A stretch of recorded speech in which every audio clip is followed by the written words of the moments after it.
asalaamu calaykum waraxmatullaahi wabarakaatuhu wacan oo daawadayaal meel kastoo aad joogtaan ku soo dhowaada waa barnaamij gaar ah oo aniga aan ugu talagalay fanaanka abwaanka lahamistaha ee muusikyaanka nimcaan cabdiraxmaan ee nimcaan hila waxa uu ka mid yahay fanaaniinta ugu caansan ee gudaha soomaaliya.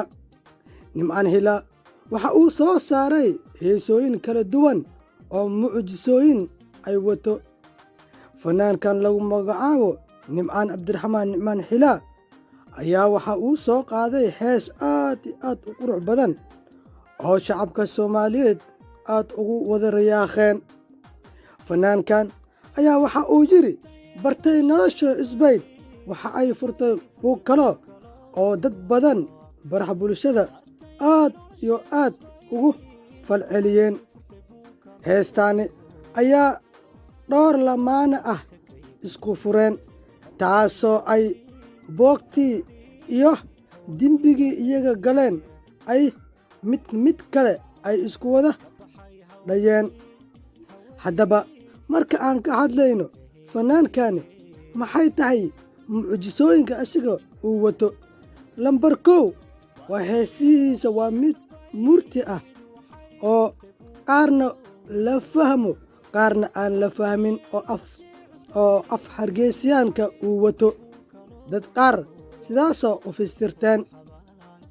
marka aad hadlayso iyo marka adiga aad fiirinayso nimcaan hila, marka aad agtiisa aad joogto waxaad u malaynaysaa inaad adiga aad joogto adduunka oo idil.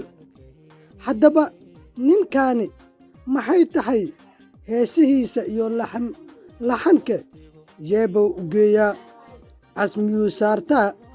haa, fanaankani heesaha asigaa samaystaa, laxankina asigaa samaystaa, muusikadina asigaa samaystaa.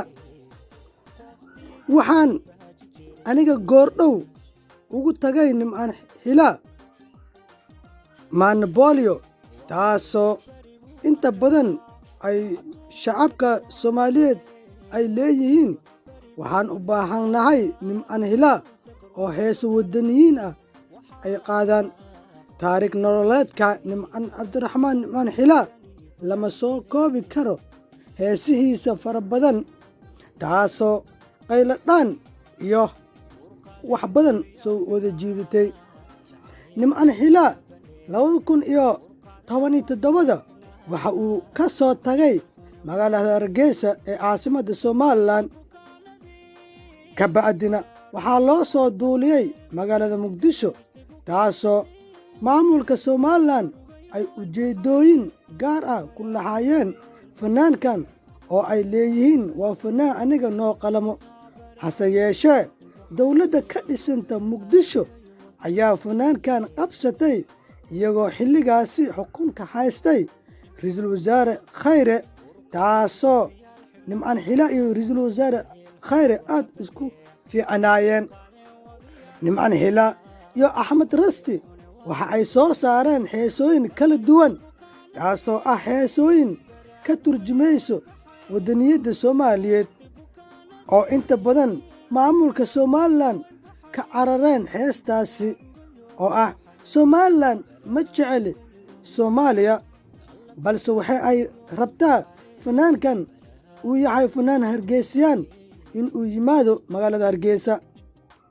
markuu uu tagay magaalada burco ee caasimadda somalilan, ninkani booliska ayaa qabteen, islamarkaasna jirdil iyo waxaa loo geystay hanjabaad, taasoo ah in uu fanaankani iska daayo in uu tago magaalada muqdisho ee caasimadda soomaaliya.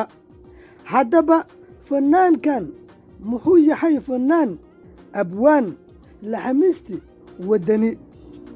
fanaankan inta badan waxaa aad loogu jecel yahay waddamada dibadda, taasoo ay marna tartan asiga u galay heesaha kaalinta koowaad ka soo baxay. taariikh nololeedka fanaankan da'yarka ah oo inta badan fanaaniin soomaaliyeed aad uga cararaan heesihiisa markuu uu sameeyo. heestaani markuu uu sameeyo waxa uu daawatay ilaa 6,000 oo qof, taasoo asiga aad loogu jecel yahay heesihiisa.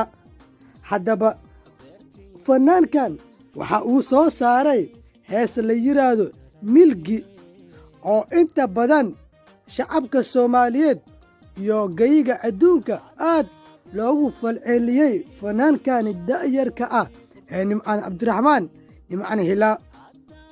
inkastoo aniga iyo abwaaniinta kala duwan heeso aniga aan u samayno, fanaankani lama soo koobi karo taariikh nololeedkiisa. dadkoo idil waxa ay leeyihiin fanaankan mise wadani waa miska waa jecel, labaduba waa isku watee. deetana waxaan is yidhi waa fanaankan waa nin aad jaceylka aad u jecel yahay, oo gabdhaha iyo wiilashina heesaa kala duwan u soo saaro. fanaankan marka aan ka hadlayno taariikhdiisa iyo heesihiisa, waxa uu guursaday gabar dhayman ah oo luul iyo timir laysku daray, dhaldhalaalka dumarka quraxda u eg tahay, oo ay isku meel isku soo wada jeedaan, taasoo la yidhaahdo ayaan, oo ah ayaanta asiga uu qabay oo magaalada Burco asiga ka soo guursaday, oo asiga ilaa 2 cilmo loo haayo. fanaankan ayaa bartiisa Facebooka ku soo qoray, walaalayaal ii soo duceeya, walaashiin baa iga xanuunsane. inta badan barax bulshada waxaa la yidhi ilaahay kuu caafimaad daro, ma jirto qof diiday oo waxba ka sheegay. waxaa jirta fanaaniin qaar ah marka oo ka hadlayaan arrimaha qoyskiisa iyo famalkiisa aad iyo aad loo aynaayo, balse tani ma ahan mid fanaankan lagu aayo, balse asigaa sii wataa heesihiisa kala duwan iyo jaceylka loo haayo fanaankan da'yarka ah oo codka macaan badan, oo inta badan bulshada aad u wada jecel yihiin.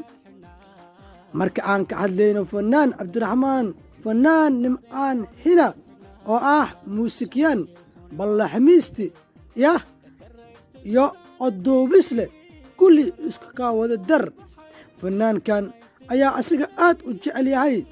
daraadhow waxa uu safar ugu ambabaxay dalka Maraykanka, asigoo xiga halkaasi ku soo dhoweeyeen mas'uuliyiin ka tirsan dowladda Maraykanka, taasoo ay ka falceliyeen maamulka Somalilan, oo ay leeyihiin fanaankan mise aniga niila jiraa miska Soomaaliya.